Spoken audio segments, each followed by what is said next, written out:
Welcome back to the deep dive. Today, we are undertaking a really critical deep dive into the Energy Performance of Buildings Directive, the EPBD.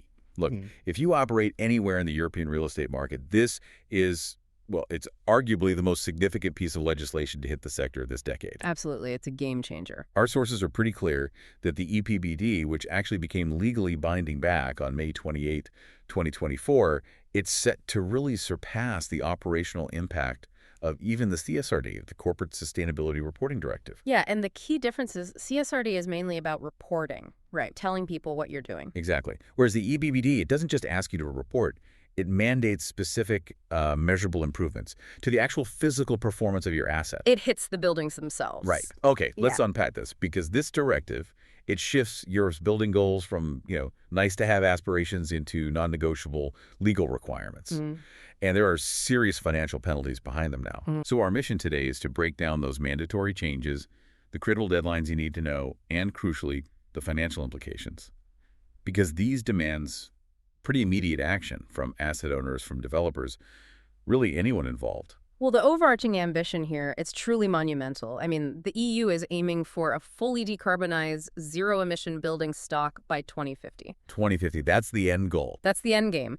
But, the steps along the way are really aggressive. The building sector needs to hit a 60% reduction in greenhouse gas emissions by 2030. 60%. Compared to when? Compared to 2015 levels. So, yeah, that's the main pressure point the industry is facing right now, that 2030 target. And the regulatory hammer, so to speak, to enforce that pressure, Yeah. that's these minimum energy performance standards, the MEPS. Right. These are specific binding renovation targets. Yeah. And they're aimed squarely at the huge amount of existing buildings out there that, frankly, need fixing. Yeah, the vast majority of the stock. So if you look at the residential side, the burden is actually on the member states.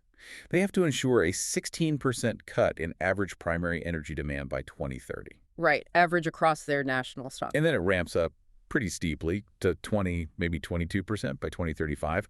But here's the really important detail, the bit that dictates strategy. Go on. At least 55% of that reduction has to come from renovating the absolute worst performing homes. Exactly. So you can't just pick the low-hanging fruit anymore. The focus is shifting.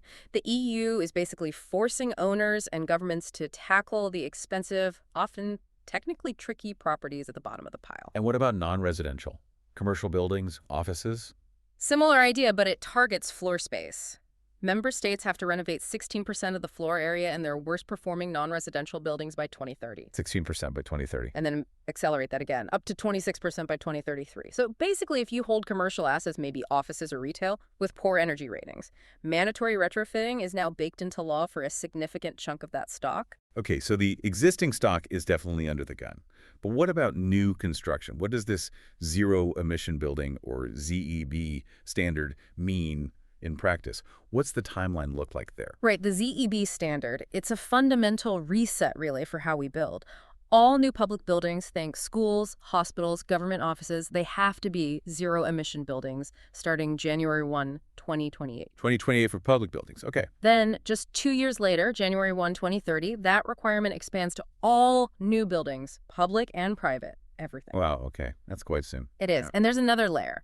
The directive also demands that these new buildings must be designed as renewable ready. Renewable ready, what does that actually mean? It means they have to be technically capable right from the start of connecting to things like heat pumps, solar thermal systems, or maybe efficient district heating and cooling networks. It's about ensuring future flexibility, building it in now. So the targets are set.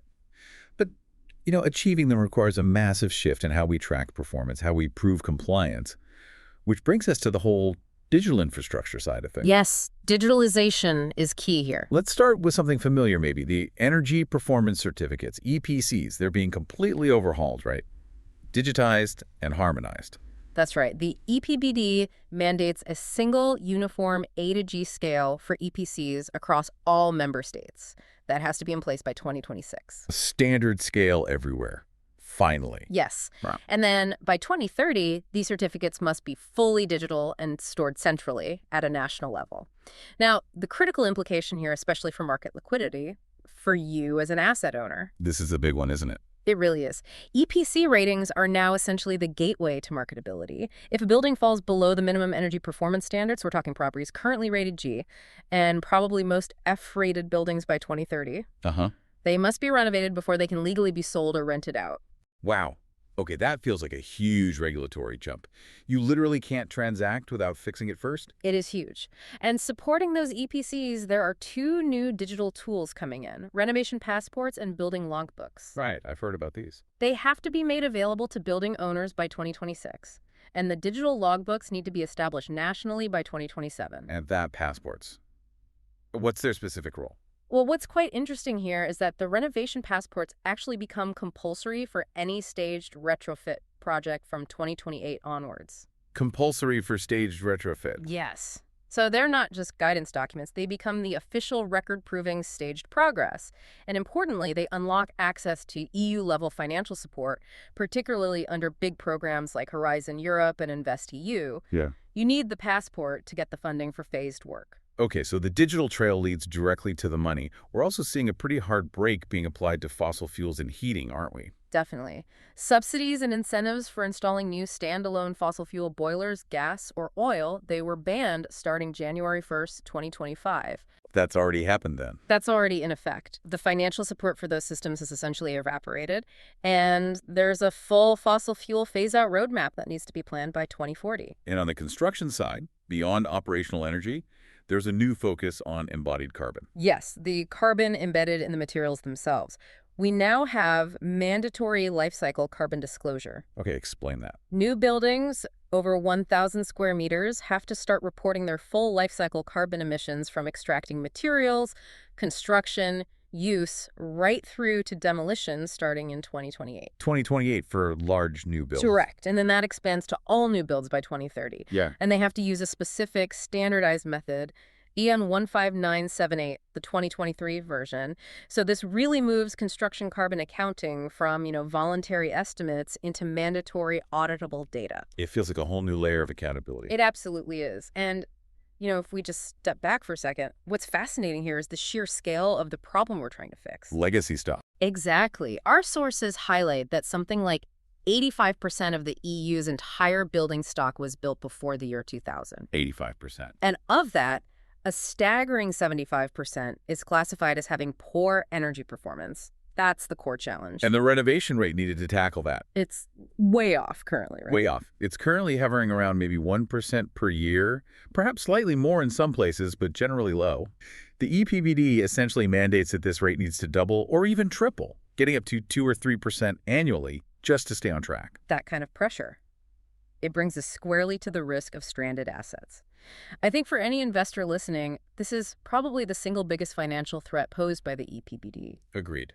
How do we define a stranded asset in this context? Well, basically, it's a building that becomes functionally unmarketable, or maybe uninsurable, or just unusable because it doesn't comply with these new minimum energy performance standards, the MEPS. And we're already seeing this become a reality, not just a future threat. Specific countries are already acting. Yes, absolutely. The risk is becoming tangible right now.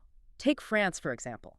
They're banning the rental or sale of properties rated F and G by 2028. F and G banned from the market in 2028. And then E-rated properties follow by 2030. In the Netherlands, there's a rule that commercial office buildings must achieve at least an EPCC rating by 2030 simply to remain operational. A C rating just to operate an office. Imagine trying to sell or let that F-rated portfolio in France in a few years. The discount must already be getting priced in. Oh, it is. And that discount is significant, especially in commercial real estate, CRE.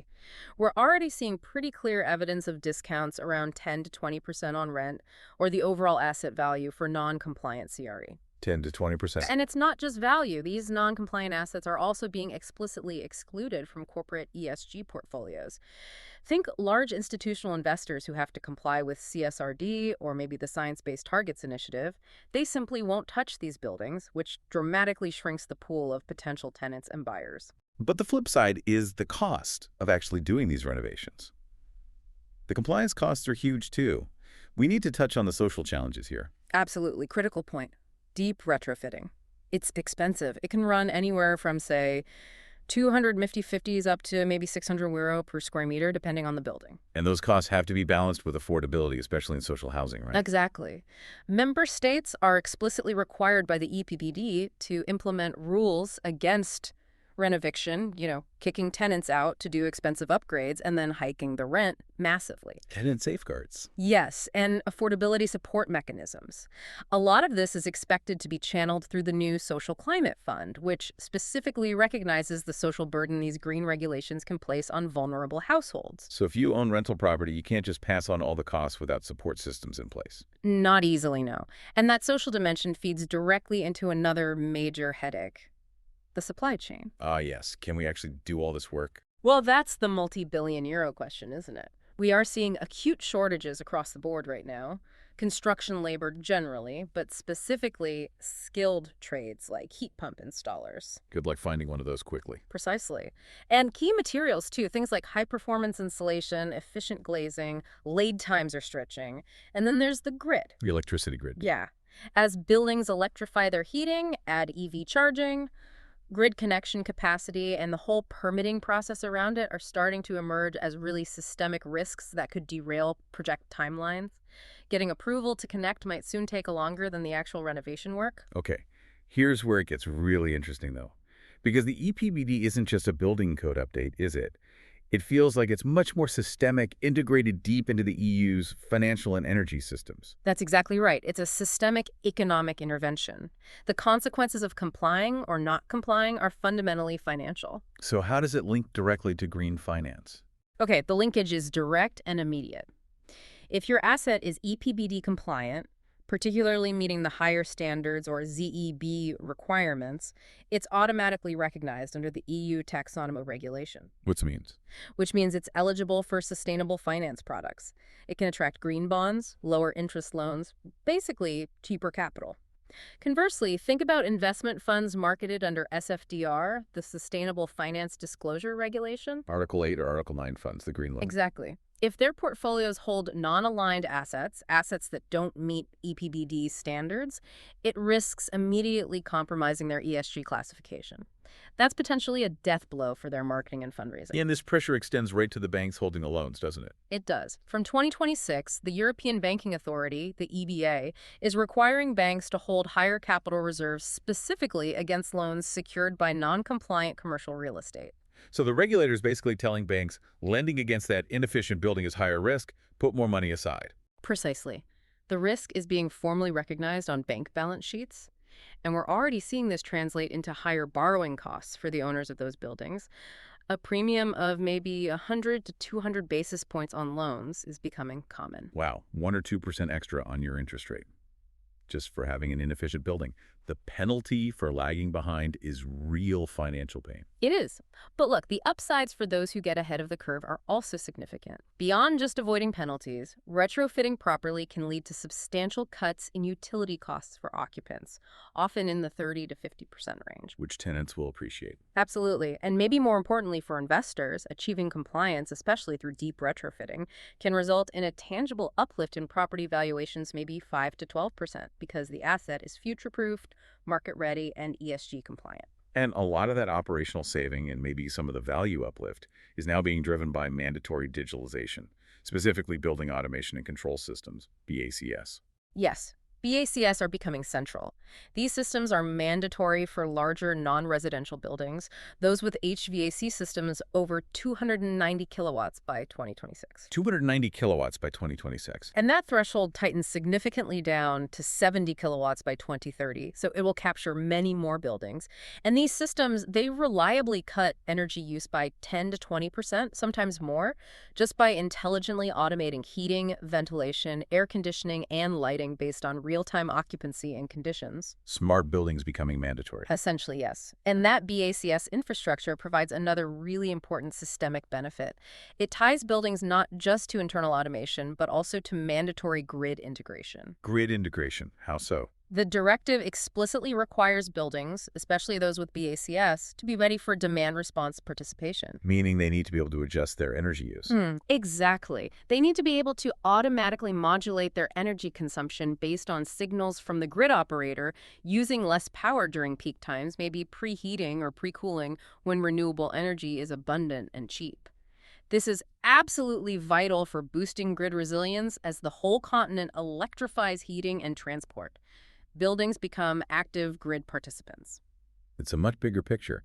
We should probably also acknowledge the legal context here.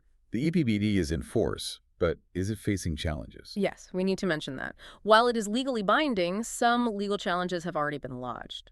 Certain landlord associations, particularly from Eastern Europe, according to our sources, filed appeals with the Court of Justice of the EU back in 2025. On what grounds? Primarily arguing that the minimum energy performance standards, the MEPS, disproportionately burden small private property owners who may lack the capital for extensive renovations. Do those challenges have a chance of stopping things? It's considered highly unlikely they'll halt the deadlines or overturn the core requirements, but they could introduce some friction points, maybe influence how directives are transposed and enforced at the national level, something to watch. Okay, so let's try and summarize the core takeaway for you listening. The EPBD is fundamentally the binding, comprehensive legal path towards long-term financial and environmental sustainability for European real estate. There's no avoiding it. It's a new reality. But avoiding those significant risks, we're talking fines, much higher borrowing costs, the very real threat of stranded assets. It requires immediate, decisive action now. This window, 2025 to 2026, feels like the critical time to finalize and really start executing your compliance strategy before those MEPS deadlines start to bite hard. I agree. The time for planning is really over. It's execution time. And this raises an important question. The EPBD specifically mandates that the public sector has to lead by example. Right, they have earlier deadlines. Exactly. All new public buildings must be zero-emission buildings by 2028, a full 2 years ahead of the private sector deadline. They're meant to show the way. So, final thought, perhaps?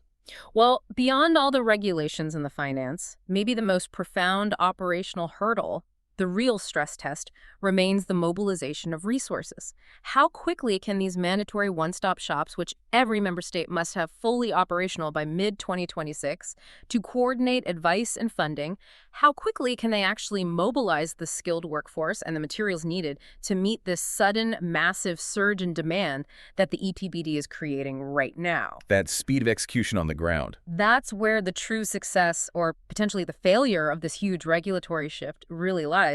Can the supply side actually deliver what the demand side now legally requires? A critical question indeed. That operational challenge is certainly where we'll see the real stress test play out. Thank you for making these massive changes and, frankly, daunting implications so clear for us today. My pleasure. We'll catch you next time on The Deep Dive.